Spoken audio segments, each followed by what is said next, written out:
Hey, what's up? It's your boy Rawk. You ever have people tell you that you're not a true fan of something until you've experienced where it originated from? Like, man, have you even drank milk if you haven't sucked off a cow? I personally feel like I've been kicked in the neck every time I hear somebody say that. But it did get me thinking, despite my crippling passion and blind love for the series it initialized, I've never beaten the original Super Mario Bros. How the fuck?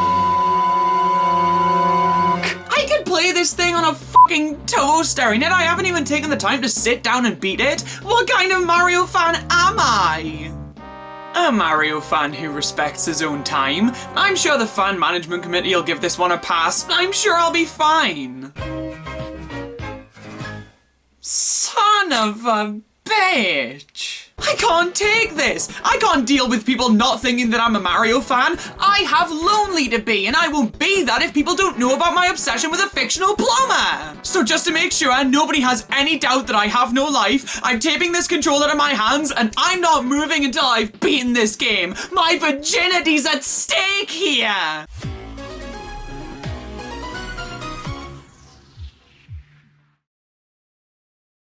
Yes, I am doing this. This is not a joke. This needs to happen. Nintendo as a company have been around for longer than most marriages, being established in 1889 and still going strong over 130 years later. But for a lot of their history, they've struggled to make ends meet. Nintendo has dipped their toes in a damn good number of markets, purely because they were never really able to find a steady footing in any of them. Taxis? Why ever not? Sex hotels? Yeah, who wouldn't want to be conceived with the help of the guys who made Geist? Toys? Okay, please tell me you're seeing a connection here. Of course, now we know that Nintendo eventually found success in the video game industry, and would spend a lot of their time sitting pretty at the top of the hill. But even in the video game industry, it took a while for Nintendo to be accepted by the masses. Want proof? Well, stop me when you hear an arcade game that you care about. Wild Gunman, EVR Race, Computer Othello, Space Fever, Radar Scope. Notice how you didn't fucking stop me? All of these games flopped. Big time. And it seemed like it was time for Nintendo to throw in the towel. Radar Scope was such a catastrophic failure that Nintendo had so many arcade cabinets left over. They had hit absolute rock bottom. Well, we have nothing to lose at this point. We may as well make a new game and repurpose these cabinets for it. Fucking finally! Donkey Kong was Nintendo's first true success, introducing the world to two of the most iconic fictional characters of all time, plagiarism and Jumpman. After this game, Donkey Kong began to see sequels, and the character would eventually expand into its own series. So what if we took Jumpman and did the same thing? You. Alright, that obviously throws a spanner in the works, but that's fine. If we play our cards right, not only can we still spin Jumpman off into his own series, but we can also create a console that revitalizes gaming and gets the industry back on its feet. It's gonna take a lot of work and maybe even a miracle, but I think we can do it. This was Nintendo's plan for the Nintendo Entertainment System in 1985. After the video game crash of 1983, retailers were no longer selling video games. So, bundled in with the NES was Rob, a robot Nintendo created to be used in select compatible NES titles. He may have been a video game accessory, but he also allowed the NES to be sold as a toy. This meant that the console was able to get into consumers' hands, and once it was there, they would be kept coming back by the other two games packed in with this system: Duck Hunt and Super Mario Bros. You ever spend 3 minutes explaining something that can be found in a Christmas cracker fun fact sheet? The Nintendo Entertainment System was monumentally successful, and while a lot of credit has to go to Rob for getting this thing into the homes and hearts of consumers, it's clear that the biggest reason for its success was Super Mario Bros. Because Duck Hunt didn't quite cut it. This game saved the industry. Without it, none of the games that preceded it would have even released.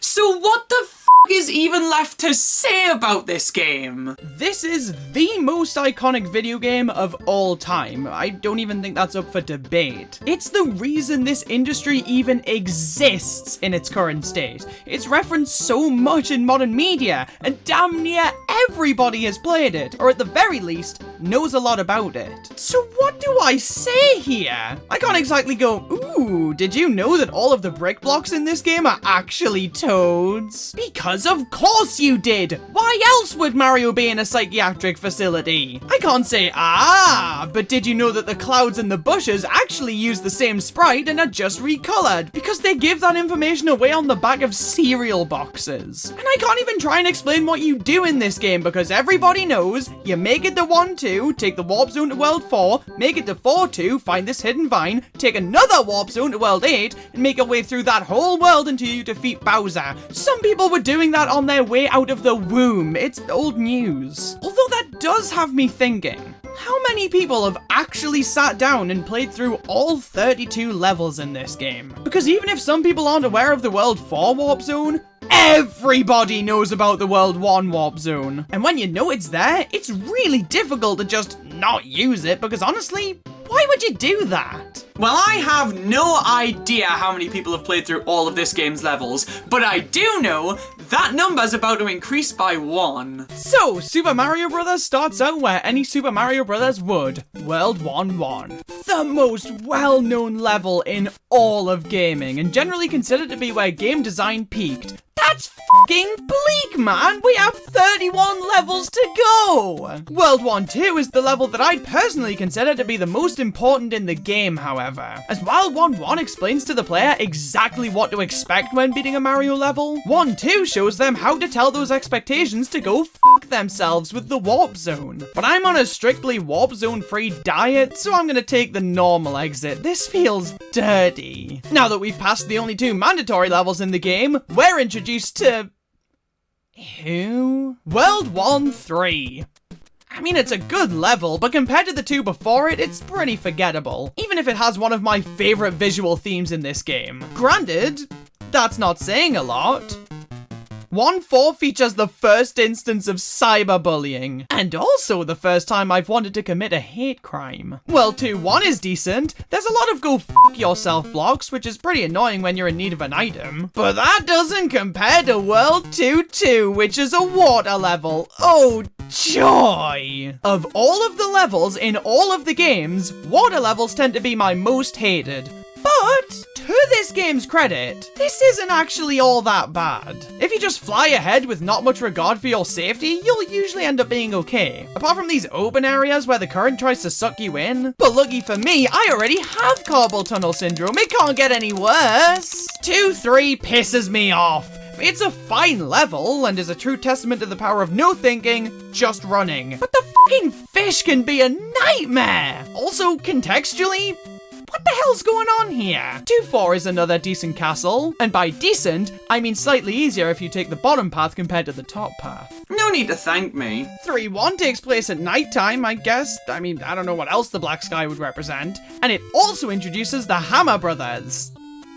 Go fuck yourselves. 3-2 doesn't really seem to grasp the concept of having obstacles. It's pretty much a straight run for the whole thing. I won't judge, but I will question. 3-3 combines the nighttime with the hillish theme from 1-3, which makes this an objectively better version of that level. It has fireworks. 3-4. Well, it has these fire bars to jump over, but that's about all it has going for it. 4-1 substitute actual things in the level for a single Lakitu. As somebody who enjoys not having to give a shit, thank you. 4-2 tries to recapture the magic of 1-2 and isn't really successful in that. It also has a second warp zone that is very easy to accidentally make it to. Well, 4-3 looks at mushrooms, red Koopas, and moving platform and says, imagine if this was a level. 4-4 is a maze with absolutely zero indication of where you're supposed to go. If anything, it completely baits you by having Bowser's fire come from the middle, which suggests that's where Bowser is. But no, he's in the bottom. Whoa, spoilers! Oh, and also, this level looks like the devs vomited onto a tile map and called it a day. 5-1, we're halfway there. This level has a star near the very beginning, which makes the entire rest of the level fucking irrelevant. 5-2 is a really good level. It has trampolines and buzzy beetles and a moment that makes me wish tombstones could play video. This is how I should be remembered. 5-3 has bullet bills constantly firing from the right-hand side of the screen. Mario, I told you not to jog through the shooting range. 5-4, it's easier to go on the higher path than the lower one. My life is a lie. 6-1, look, I hate Lagatoos as much as the next guy, but you can have more obstacles in a level than just one of them. 6-2 has a lot of pipes and a lot of plants. I feel like I'm in a garden center. Oh, it even has beetles. Ooh, 6-3 introduces a new color scheme by actively de-introducing every other color. It's black and white and fuck. 6-4 couldn't even be bothered to be an original level. It's just one of the other castles but spray painted white. And Bowser has hammers now. Fuck you. 7-1. We're almost there. Now this is what I call an engaging level. Tons of paratroopers and bullet bills and hammer bros, but not laid out in a way that makes me hate it. It just makes me dance on a pipe. 7-2. We're swimming again. My prayers have been answered. But God is really sadistic. 7-3, it's the fucking fish level again! What does this level do to stand out from the other level? Well, him. 7-4 is another maze, but with the fun twist of being worse. Each one of these platforms counts as a different route. Who hurt you? Final world, it won. This level feels way too easy to be the 8th first level in the game. Shut up. 8-2 is considered to be the hardest level in the game.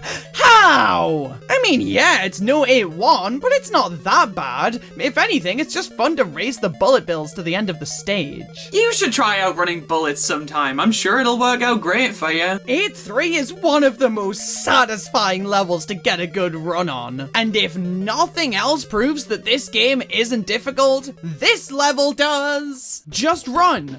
Always just run. You'll be completely fine. I feel this for all of the levels in this game. It makes the most sense to try and be logical and methodical when trying to beat them, but 99% of the time, just making a dead sprint for the end is the best way to approach them. And it's for that reason that I ask, how can this game be considered hard? You're rewarded for not taking your time and thinking things through. It's beneficial to be brain dead. But some people think this level is on par with 8-2. Is it because of the platforms at the end? Because, honey, I don't know how else to tell you this. These are the same damn thing. It's all about perspective. From my perspective, you're a bitch. And from your perspective, I'm right. And finally, 8-4. It's another fucking maze. And it makes you swim. And there's jumping fish. Just gimme the damn princess. Well, I did it. I beat the original Super Mario Brothers. As God intended. As the first game in its series and fundamentally the only reason Nintendo is a thing nowadays, I have an immense appreciation for this game. But as a game on its own, it's still really damn good. It's honestly weird to say that this game has aged well because it hasn't, but the gameplay still holds up compared to even the most recent 2D Mario games. Hell, if anything, there's a level of precision here that those games just don't offer. And compared to the greater Mario series, I enjoyed this game more than Mario Kart Tour, so take that for what it's worth. And now that I've beaten the game, I can play it again in hard mode, where I get to choose which world I start in. So if I was a fucking creep, I could start the game in World 4. Hello? You've proved yourself worthy of being called a true Mario fan today. welcome back. Oh, thank God! You have no idea how happy that makes me. In fact, that makes me so happy that I'm gonna play the game again and start in World 4! Whoa! Wait a minute. Why would you do that? Because I'm a fucking creep, that's why!